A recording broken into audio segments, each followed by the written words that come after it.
Hi everybody, I'm back on my favorite campus. Isn't it pretty? Look at those trees. I know, we're missing it. We're missing fall in Fall River. Some of you don't come to the Fall River campus, so you're missing nothing. But for those that do, it's so odd to have no real life here. There are some classes here, the dental hygienists and the culinary arts, those that don't have to have hands-on. They're limited and there's not that many students. But I like to come here to walk and to breathe and to look at the trees. Why I'm writing to you right now. Actually, I'm not writing anything, I'm videoing. And let me see my notes. I always have notes, right? The notes, ta-da! I want to respond to some students who have written to me from all my classes saying that they fear that they're taking someone else's topic. Like they're putting there in the news, they're saying, wait a minute, 3 people just talked about that in our class. It's fine. It's absolutely fine. It's going to happen. I don't take a list of topics. I want you to do what you're interested in. The more you're interested in something, the better your delivery. And that's really what I'm looking at. That's what I'm evaluating. How well did you get your point across? So finding something legal in good taste that you care about will show. The genuineness will show. How you deliver it will not be like anybody else. It really won't. One year, some years ago, when I was doing the information category, which is our next speech, I had, I think, 4 students bring in Rice Krispie treats. And as each one brought in their bags, they were going to demonstrate how to make these Rice Krispie treats. They brought us the final product, and as each one brought it in and realized what the other was doing, they came up to me and said, I'll do my speech next week. I didn't know she was going to do Rice Krispie treats. I said, don't be silly. This is just one of these great serendipitous moments. We have 4 trays of Rice Krispie treats. How great. And each student went up, and it was a great lesson for the class to see how you could take the same topic and have different delivery. So it's all course material as far as I'm concerned. And great minds do think alike and have very similar interests, right? In February, before we had our shutdown, I had so many speeches about COVID-19 or the coronavirus or viruses in general, because this is what was in the news and was pulling students like a magnet.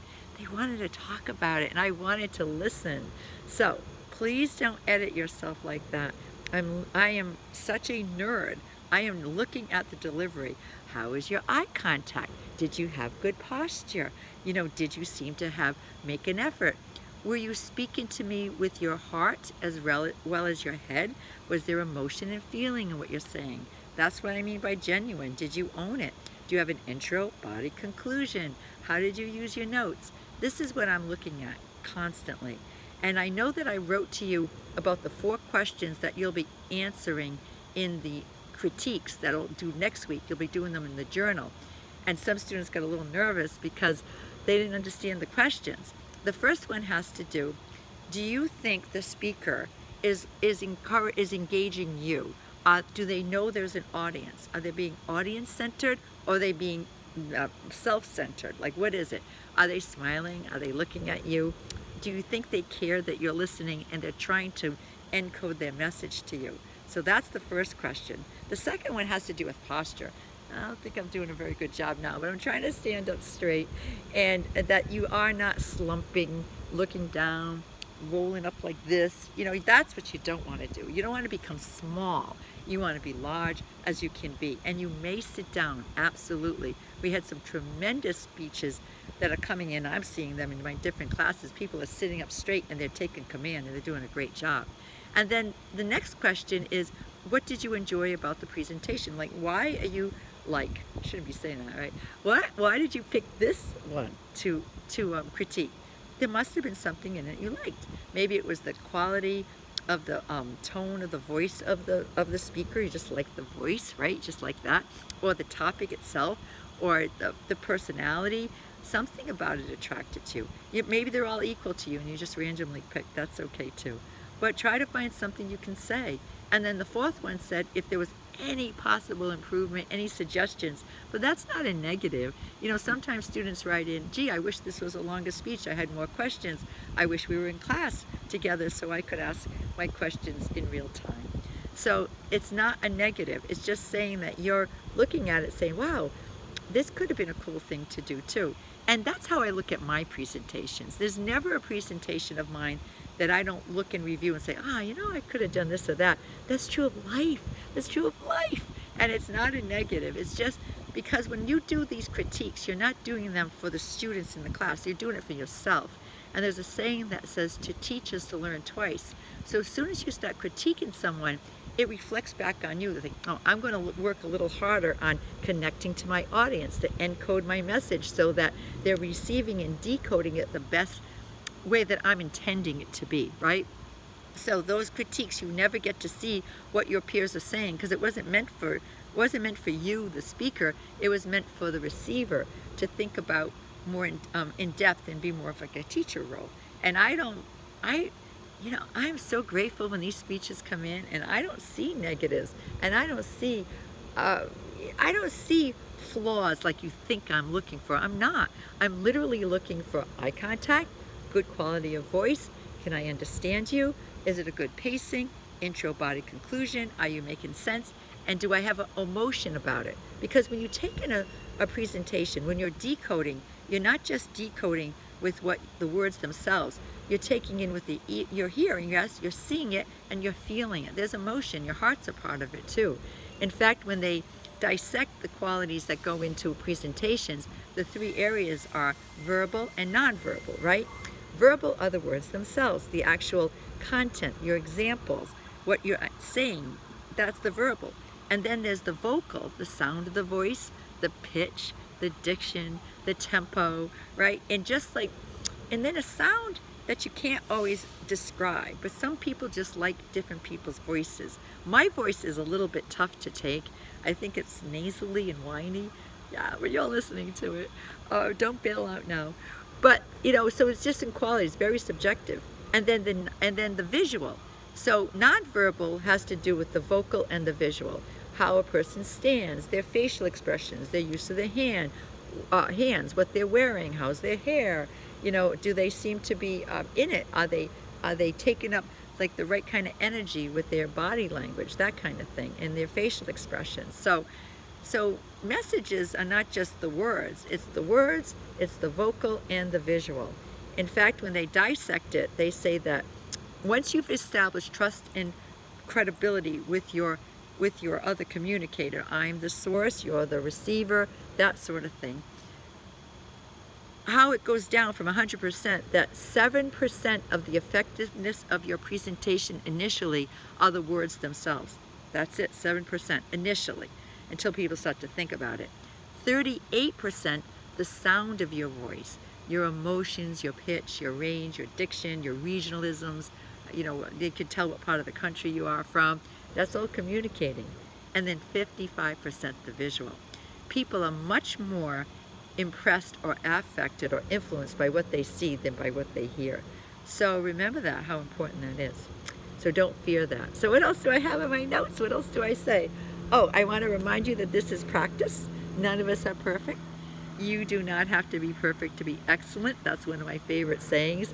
It's not my original, but I love it. I took it from somebody. Make sure you try to establish some kind of eye contact, which is not easy to do, because I know when I do this, I'm trying to look right now because I'm looking down.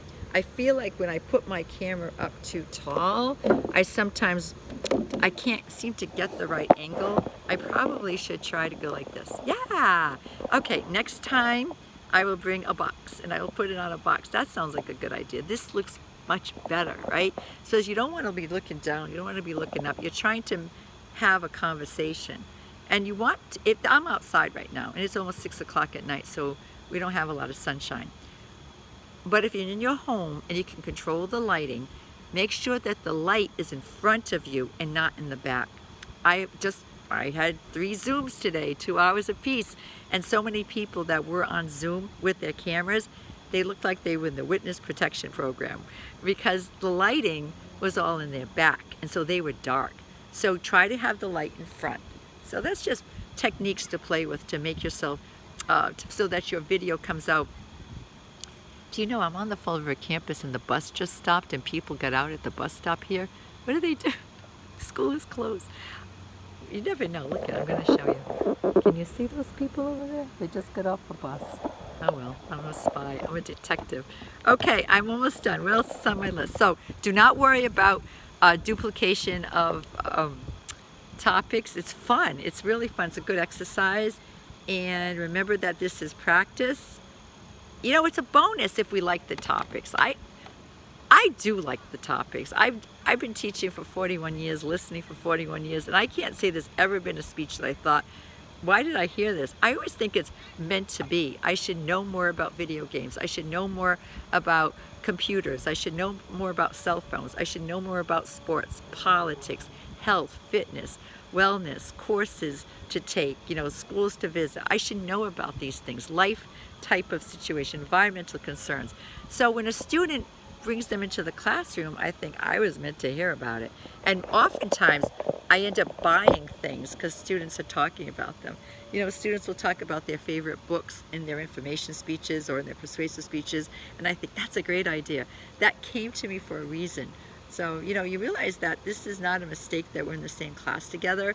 There's a purpose to it. So, but that's extra. If we like the topics or we got something out of it, like, wow, that's a bonus. Because what we're really looking for is the delivery.